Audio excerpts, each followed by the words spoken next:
की जय, बोले भक्तवत्सल भगवान की जय। सुंदर कथा सनक सनंदन सनातन और सनत कुमार जी सुना रहे हैं। ज्ञान और वैराग्य प्रबुद्ध हुए।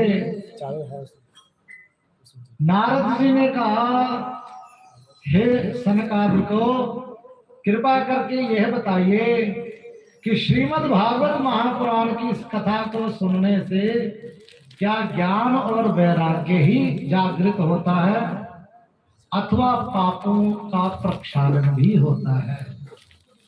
यदि पाप करते हैं तो कैसे कैसे पाप इस कथा को सुनने से कर जाते हैं। कैसे कैसे पापी इस कथा को कैसे कैसे पापियों का उद्धार हो सकता है।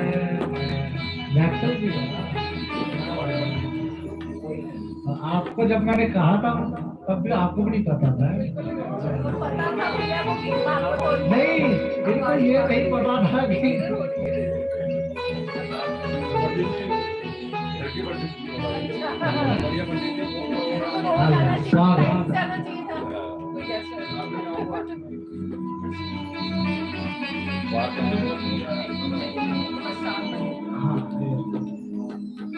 ये आसन थोड़ा आगे कर लो आप, उनका है ना।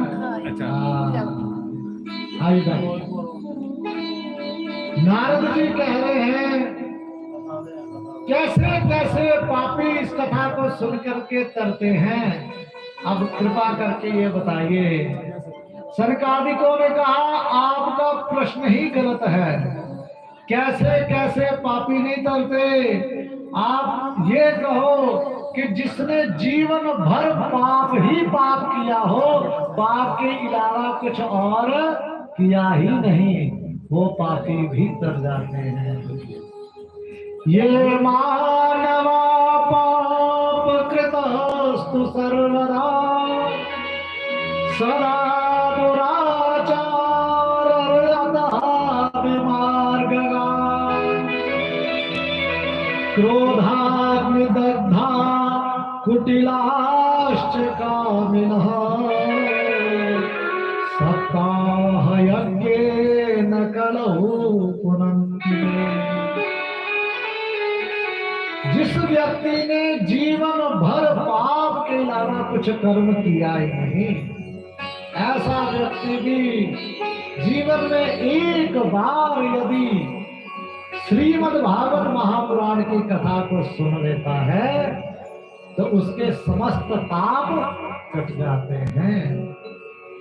एक तरह के पाप नहीं, चाहे पाप हो चाहे महापाप हो, मलिनीकरण, जाति भ्रंश, संकरीकरण, जितने प्रकार के पाप हैं वो सब पापों का प्रक्षालन हो जाता है श्रीमद् भागवत सप्ताह ज्ञान की कथा को सुनने से।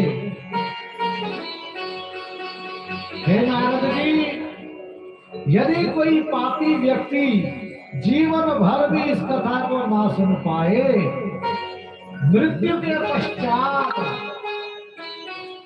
पापी की मृत्यु के पश्चात भी यदि उसके निमित्त कोई कथा श्रवण कर लेता है, तब भी पापी का उद्धार हो जाता है मरने के बाद।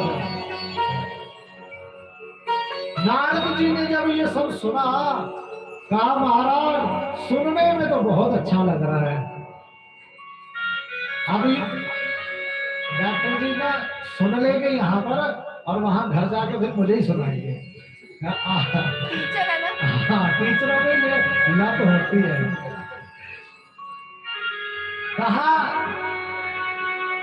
आपने कहा कि जो जीवन भर पाप ही पाप करता रहे और पाप के अलावा कुछ करे ना, एक बार भी कथा श्रवण ना करे, बिना कथा सुने मर जाए और मरने के बाद उसके निमित्त यदि कथा किसी ने सुन ली तो उसका भी उद्धार हो जाएगा।